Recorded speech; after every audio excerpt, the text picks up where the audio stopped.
Okay, so now I'm going to go through and actually show you the problem set and my solutions to those.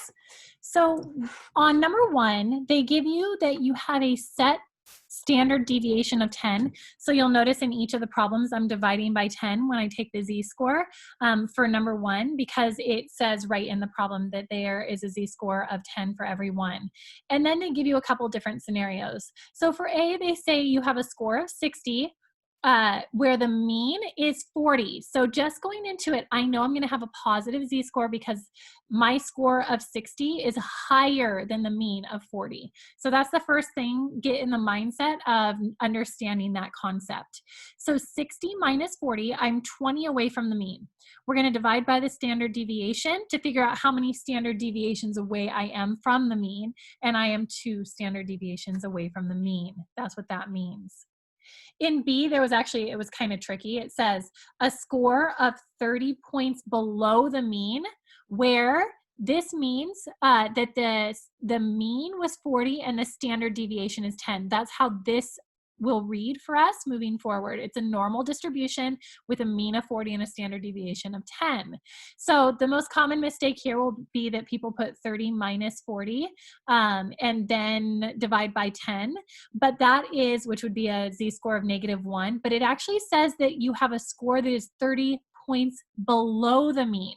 Well, if the mean is 40 and it's 30 points below it, I have to take 40 minus 30. It means that you actually had a score of 10. So you'll see in my work, I have a score of 10. So now I can do my z-score. 10 minus 40, I'm actually -30 as far as my distance. My score is 30 points below the mean. And then I divide by the standard deviation of 10 to figure out that I'm -3 standard deviations below the mean.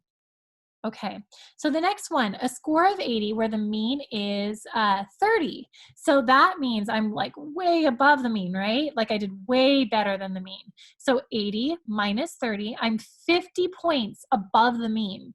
But then we're going to divide by the standard deviation of 10 to get 5 standard deviations away. Again, that tells you how many deviations, how many standard deviations away you are, 5. And the last one, 20, where the mean is 50. Again, that's going to be a lot lower than the mean, so I know I'm going to have a negative z-score. So 20 minus 50 is -30 divided by 10 is a -3 for my standard deviation. I am -3 standard deviations below the mean, below the mean. Okay, so moving on to number 2. It talks about Albert Einstein. It says here that IQ scores have a mean of 100 with a standard deviation of 16. And then we have Albert Einstein, who had a really high IQ of 160. So the first question says, what is the difference between Einstein's IQ and the mean? Well, that's kind of like our first step in the z-score, right? So we take 160 minus 100, and we have that his was 60 higher than the mean. So his IQ was 60 points higher than the mean. In B, it says, how many standard deviations is that? Well, in order to figure out how many standard deviations away that is, I really had to take that 60 and divide by the standard deviations, which is 16. So he's actually 3.75 standard deviations above the mean, higher than the mean. It says, now convert it to a z-score. You'll notice that I had to do that already. I already had to do that. When they asked how many standard deviations away his score was, that's the same thing as asking for a z-score. So it's really understanding that those are one and the same question.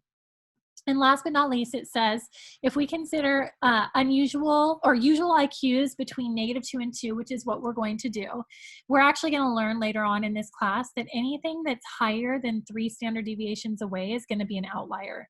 We had an outlier test for box plots, but for here, we haven't had one with mean. So mean, anything higher than 3 standard deviations will be an outlier. Einstein's IQ is definitely unusual. It's definitely unusual. He is way more than 3 standard deviations away. So yes, it's an unusual feature. Okay, so moving on to number 3. Number 3 is it gave you 3 different scenarios. It gave you a score of 144 where there's a mean of 128 and a standard deviation of 34, and you had to calculate the z-score. They gave you a score of 90 and then a mean of 86, standard deviation of 18, and you needed to calculate the z-score. And you did the same thing for this. You have 18 as the score, 15 is the mean, 5 is a standard deviation.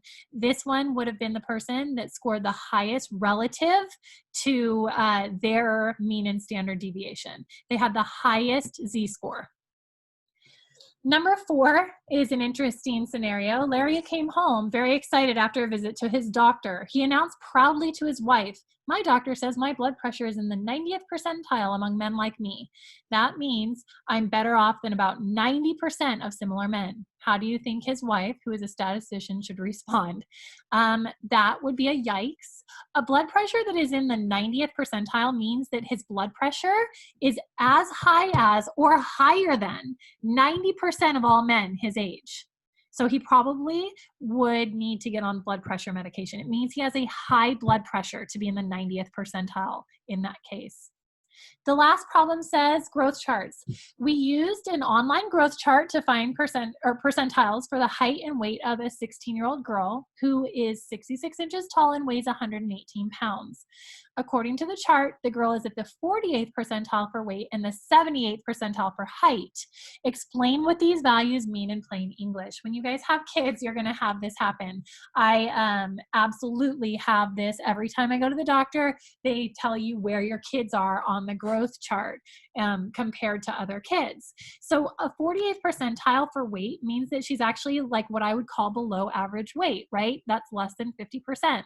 So she's below average, meaning she weighs as much as or more than 48% of girls her age. So she weighs as much as or more than 48% of girls her age. She's almost at like the normal 50% mark, right?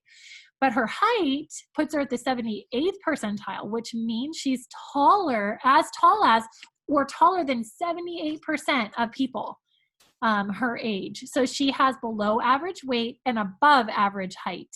That's what that would mean.